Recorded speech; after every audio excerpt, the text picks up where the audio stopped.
épisode dédié à la pathologie du bâtiment.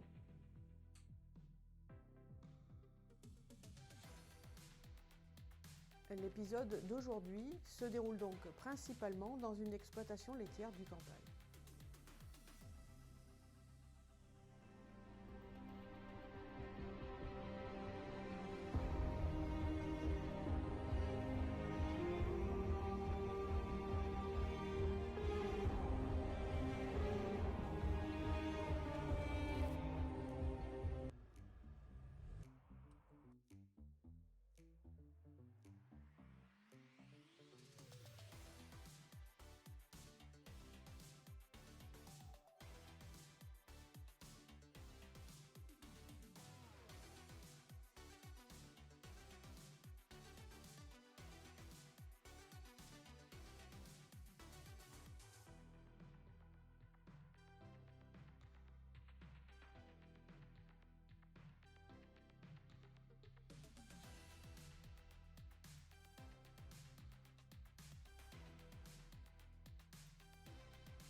Passons donc maintenant à l'examen des surfaces latérales extérieures.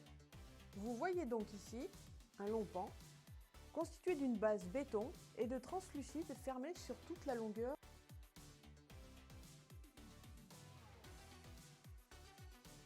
Les pignons sont quant à eux constitués de béton et de portes coulissantes métalliques pour celui-ci, donnant sur l'aire de vie des animaux et sur le couloir d'alimentation centrale. Les matériaux constitutifs ont des conséquences majeures sur le comportement du bâtiment face aux températures extérieures.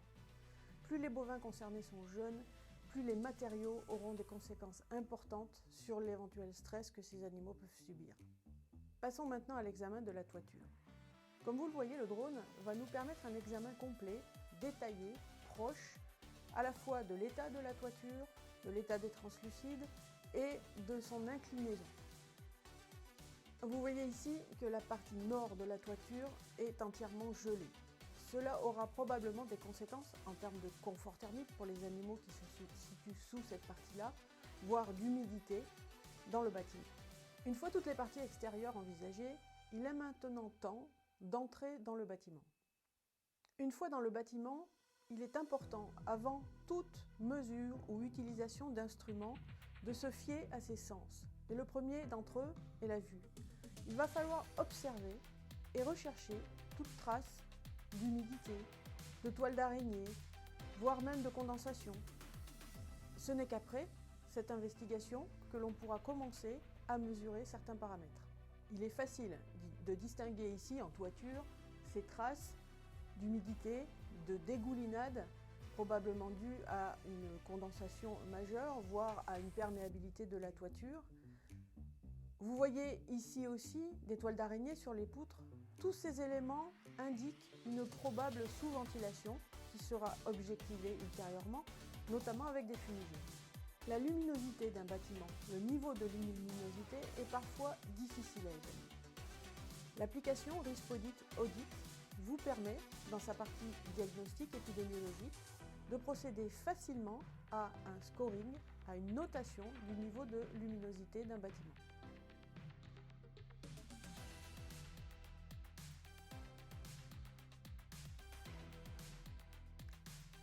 La thermographie infrarouge est un instrument extrêmement pratique pour identifier rapidement et facilement les zones plus froides d'un bâtiment. À quoi ça sert? Eh bien, prenons de jeunes veaux soumis à un courant d'air. Ceux-ci vont avoir tendance à aller se coucher le long des murs. Si ce sont des murs en béton, ils vont être très froids, et certains vont être encore plus froids dans certaines parties du bâtiment. La thermographie infrarouge va vous aider à identifier ces zones à risque. Vous voyez par exemple ici les zones les plus froides, identifiées par des couleurs allant d'un dégradé du violet jusqu'au noir. Merci d'avoir suivi cet épisode jusqu'au bout. L'examen intérieur et extérieur du bâtiment est donc terminé. Le prochain épisode sera dédié à l'examen des animaux dans le bâtiment. Il s'intitulera « Les animaux dans le bâtiment, où, combien et comment ». À bientôt!